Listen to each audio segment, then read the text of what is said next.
Welcome to UK Boxing Group. Let's talk boxing with me, Triple D. Well, still can't believe what I saw last night. It's just mind blowing. I can't get my head around it. Unbelievable. It really was. It was a shock. Just how bad Tyson was. I don't know. Is he done? Is he finished? Is he got old overnight? Catch up with us all Father Time. But however you spin it, he was just really bad. Footwork, couldn't get his timing right. So watching the fight from the off last night, I didn't even really take it serious. Just think I had to score it. And then, the time I did it, I got around to it, I thought this is close, this isn't what should be happening, this should be a walk in the park. And that wasn't the case. So, when I did get round to start scoring it, I thought it's close, it's with the knockdown, it is close. Like those rounds where there wasn't much going on. Ngannou, the way he approached the fight surprised me. Staying on the back foot, keeping the distance. I thought he was going to rush Fury. He didn't. He was patient. He did box well, he did a lot better than I thought, but at the end of the day, he's a novice fighter, a novice boxer. He's never boxed a pro boxer. He's never been a pro boxer, you know what I mean? And that's the concerning thing. Fury just couldn't figure him out. Whether Fury's underestimated him, wanting good shape, whatever, it doesn't really matter. Against a guy who's never fought before, you expect whatever shape Fury's in or whatever he should have been able to adjust. He didn't, and he couldn't figure it out, and he looked tentative to engage. He couldn't get his timing right all around. He looked like he was very concerned about Ngannou's power, which, yeah, I understand, but you know what I mean? You should have to be better than that to work your way around that, and he kind of went into behind the shoulder end when he didn't want to engage, he landed a few good shots, but Ngannou took them well. He took everything Fury offered him, which was a very poor Fury.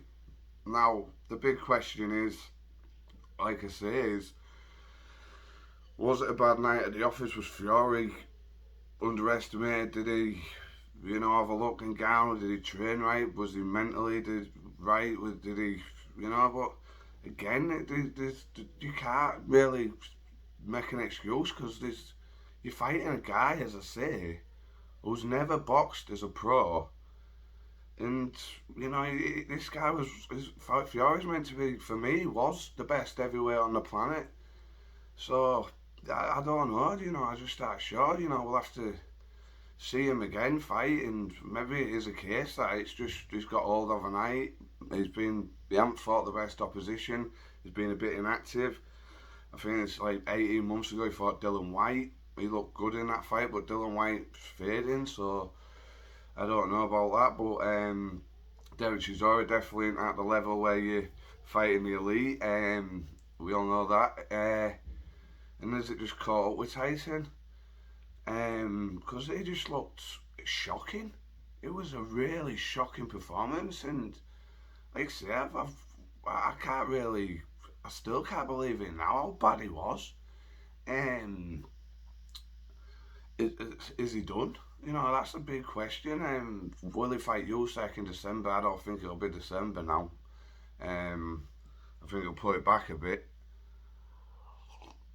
And if Fury manages to he's got to sharpen up massively. There's got to be big improvements there to even stand a chance against Alexander Usyk. Now, if he can get back to the old Fury and beat Usyk, then you can say, yeah, it was a bad night. But still, saying it's a bad night against a guy who's never fought before, there ain't no lean way. Whichever way you look at it, it was bad. It was bad for Tyson. It was bad for boxing. And full credit to Francis Ngannou, and massive respect for his first fight. He showed he can strike. He won conventionally. His punch style but he held it together well. He kept patient, kept on the outside. He won't come forward, and I think it definitely shocked me.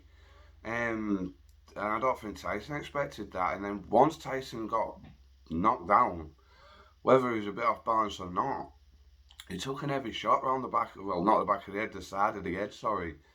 And from there, if Tyson was just wary, he didn't want to engage properly. He was very tentative, and said there wasn't too much in the rounds. But when there was some action, Ngannou was coming off the best. Fury was second best in there. So looking back on it, as I say, I thought at the time could have maybe nicked it Fury by a round, but looking back, Ngannou, you could definitely state a case he won that fight by 2 rounds at least with a knockdown. So, and that's massively concerning as I keep repeating, and so I'm still in shock about it. I don't think anybody saw that coming. Everyone just thought it was just a walk in the park. Take it for what it is. As you see in my other video, I was just there to enjoy the entertainment, the event, and not in a million years did I expect to see what I saw. A close competitive fight, and having these discussions, this conversation, this topic, talking like this, that's a worrying sign in itself. For the fact that Fury made it that hard, made it that close, Fury was that bad. I don't think, like I said, Francis Ngannou, fair play to him, full credit, but come on, let's have it right. The guy's a novice when it comes to boxing, and he made Tyson work for everything, and Tyson, like I say, his timing was off, his footwork was off, he seemed tentative to engage after he felt the power, he looked a bit bust up after the fight, and I haven't seen what he said after the fight, post fight. I just, and like I said, I had full massive respect for Francis Ngannou because he's proved everyone wrong. But I'd like to see Ngannou in with someone else now to get a measure of him, how good he is. And like I say with Fury, it looked like a massive declined fighter. Like it's something that's just happened overnight, and he has been a bit inactive, and the opposition aren't being great of late. And as it caught up with him ages, or has he just overlooked it? Has he not trained right? Has he just thought, I'm just going to turn up here, it's going to be an easy night's work? And that ain't a good mindset, but still, as I said, that's not an excuse to make it hard work in there. You should have a bit more about yourself when you've got the ability of Tyson Fury, and to make it as competitive as it was, and like I say, Tyson was just poor, really poor. That's the poorest I've ever seen him. I think it's a big concern for Tyson Fury. So now we'll just have to see what happens with the Usyk fight. I don't see it happening in December, that's for sure. I think there's a bit of work to be done with Tyson. I think he's been humbled massively. Ego checked in there because he might have got the decision, but he's lost the fight. He's lost credibility massively, and there'll be more doubters now, even more so than there was previous to that fight. And it's concerning. So say if we can get back and fight Alexander Usyk, whether it'll be early next year, and put on a clinic and return to the old Fury we know. Is that Fury still there? That's the big question. And I ain't sure now after last night. I don't know. But if he can, and he puts Alexander Usyk as competitive even with Usyk, or he wins as I thought pre last night. I still can't make my mind up because I'm completely bamboozled by last night. I can't take it in just yet properly.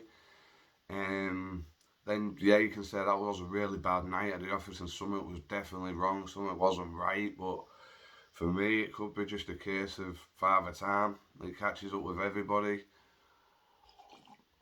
but to catch up with you that fast and to let it happen against a fighter who's never boxed as a pro before, a novice in boxing terms, you still think you should have enough. So how shot must he be washed? So possibly it could be a bad night, but I don't know. Honestly, I don't know. I think the only way we find out now is when they fight again. I'd like to see Ngannou fight again in boxing to get a full measuring stick on how good he is. Is it like Tyson was that bad? It made Ngannou look a bit better, as good as he did, or so let's see Ngannou. But the thing now is, no one's really going to want to take that risk against Ngannou. Coming off that, unless it's for crazy money, which could be the case. But like, who needs him? Because you've got nothing to gain really and everything to lose when it comes to fighting Francis Ngannou. I see a lot of people like a little skag through it, social media did, and there's a lot of calls for robbery, and I see where they're coming from. I don't. Like I say, it's the same with Tyson now. There's a questions, there's concerns, there's a dark cloud there, over his head, and the only way we can get the answers now is wait for him to fight again, and see if it was a one-off poor bad night for Fury, or if he is washed and shot and done. Because he's just seemed his footwork wasn't working, as I said, everything wasn't there. They just wasn't there. One that Tyson Fury, we all know, we've seen, and it's a massive shock. Unbelievable. But well, I don't know what else to say on it. Apart from massive respect to Ngannou. I think looking back now, watching the fight, he probably could have won it by 1 or 2 rounds, and it's like I said, just having this topic, having this conversation is the concern. That puts everything in perspective, really. That's how bad it was for Fury, because it shouldn't have been like that. It shouldn't. It should have been a walk in the park. It should have been an entertainment. It was an easy fight and an easy night's work for him, and it was nothing close to that. It was an hard night's work. He got the decision. He was lucky, really lucky to get it. And say apart from there was close rounds, but as I say, when the action did start, Tyson seemed to come out second best, and he seemed to be very concerned with Ngannou's power. He didn't want to engage, and he's getting on. He tried switching. It just wasn't right. It just wasn't right. His timing. He had from third round on, he couldn't figure it out. He had time to figure it out, and he couldn't. And it's a concern. His footwork wasn't giving Ngannou any problems. His feints wasn't. He couldn't get Ngannou. Ngannou didn't come a thingy for the bait or anything. He kept disciplined. He kept. They say he wasn't a great boxer, but he showed he was a good fighter. But still, as I say, there's however you spin it, you can't take anything from it. Tyson, it was poor, shocking, and he should have been a lot better. And as I say, it's not just bad for Tyson; it was bad for boxing. When you get a guy coming in 0-0-0 and no pro boxing experience and making it competitive with, in the majority of people's eyes, the best heavyweight on the planet, is it's just a bad luck all around. It's bad for Tyson. It's bad for boxing, and it's full respect to Ngannou, and say that's all I can really say on it. As I say, I'm still like getting my head around it. I can't believe what happened. As I'm sure a lot of people are in shock as themselves. So let me know what you think in the comments about last night. I'd love to know, get your take on it. Onto the event itself, it was choreographed. The production, it was something like I've never seen before. It was massive. I know a lot of box fans are into all that and want to just see the fights and what have you, but it was a spectacle. It was massive. The way they did it, and it was impressive. The event itself, you know what they did. The Saldas, you've got to take your hat off to them, and I admire that. It was something I've never seen that scale before. It was, the entertainment, the show, they had the Undercard arena built next to the main event. I mean, the way the ring come up, it was crazy. It was insane, and it was mental. The ring walks of the main event, everything about it, top notch production. It really was. So full credit to the Saudis. They showed what they're about. And another thing was everyone who was there, anybody and everyone was there. Every celebrity, all the great fighters of the past. It was a massive spectacle. Great event. I'll give it that. Um, Quick one on to the undercard. I had a shocker.